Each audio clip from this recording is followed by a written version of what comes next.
don't teach logic in public school anymore. Instead of teaching kids how to think, we're teaching them what to feel. And that can be dangerous. Why? Because if you follow your feelings, if you follow your impulses, you're going to wind up in a very dark place. I wanted to know, with all the different opinions in the Christian world and all the opinions we have of friends and family and media, what is a good way or method that we can use to really decipher the truth, the true truth, and learn the truth with all the opinions coming in, with, I guess, really just taking them in and knowing how to tell truth apart from the lie?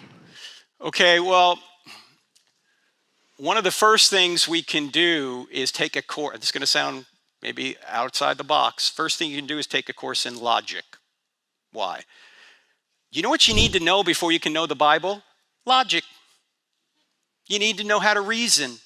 How many people in here have ever had a course in logic? Can I see your hands, please? All right, see these people? These are the homeschoolers. There they are, right there. You see that? We don't teach logic in public school anymore. Instead of teaching kids how to think, we're teaching them what to feel.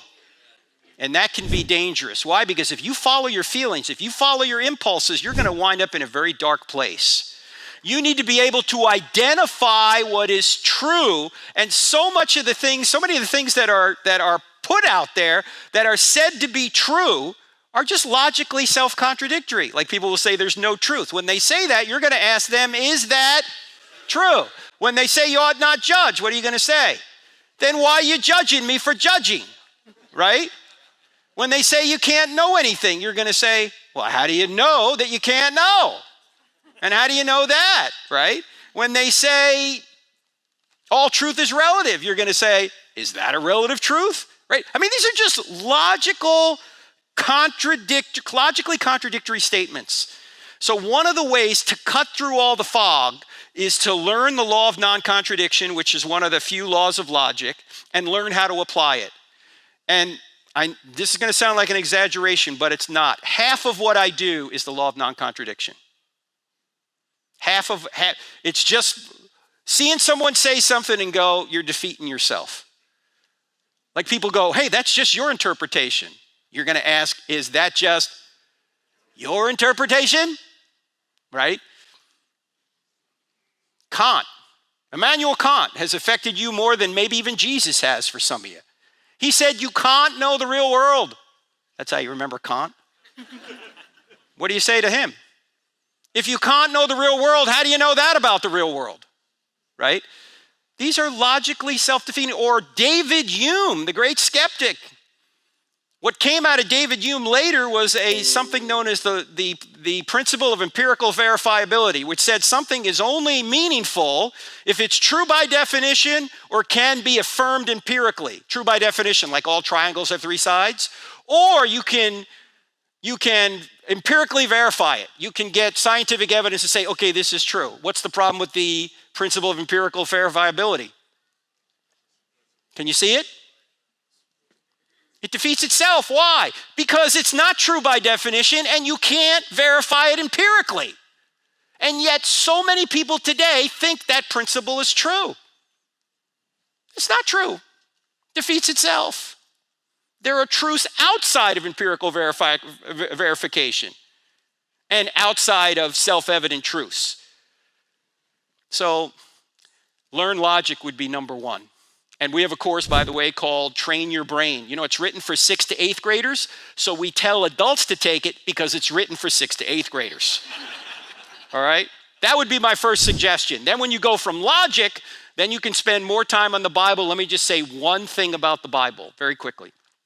This is, in fact, a young girl asked me this just the other day when we were at another college or at our Bible study. She said, what's the one piece of advice you'd give on how to better interpret the Bible? I said, realize that there are no verses in the Bible. What do I mean by that? You just can't read one verse and understand what's going on. The verses were added 500 years ago to help us navigate the text. You've got to read around the passage to see the situation, to see what it means. This is why, and some of you are going to hate me for this, but that's okay, I'm leaving tomorrow, all right? This is why you should never say Jeremiah 29:11 is a promise to you. What's Jeremiah 29? You know Jeremiah 29:11. Oh, the plans I have for you, plans to give you hope in a future, plans to prosper you.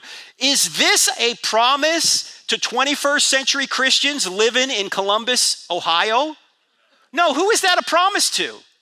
In context, that was a promise to the exiles who were forcibly taken from Judah in 586 BC by the Babylonian dictator Nebuchadnezzar. He forcibly took them to Babylon, and then Jeremiah, the prophet, was promising them, because God told Jeremiah to say this to them, that 70 years later he was going to bring them back into the land and prosper them.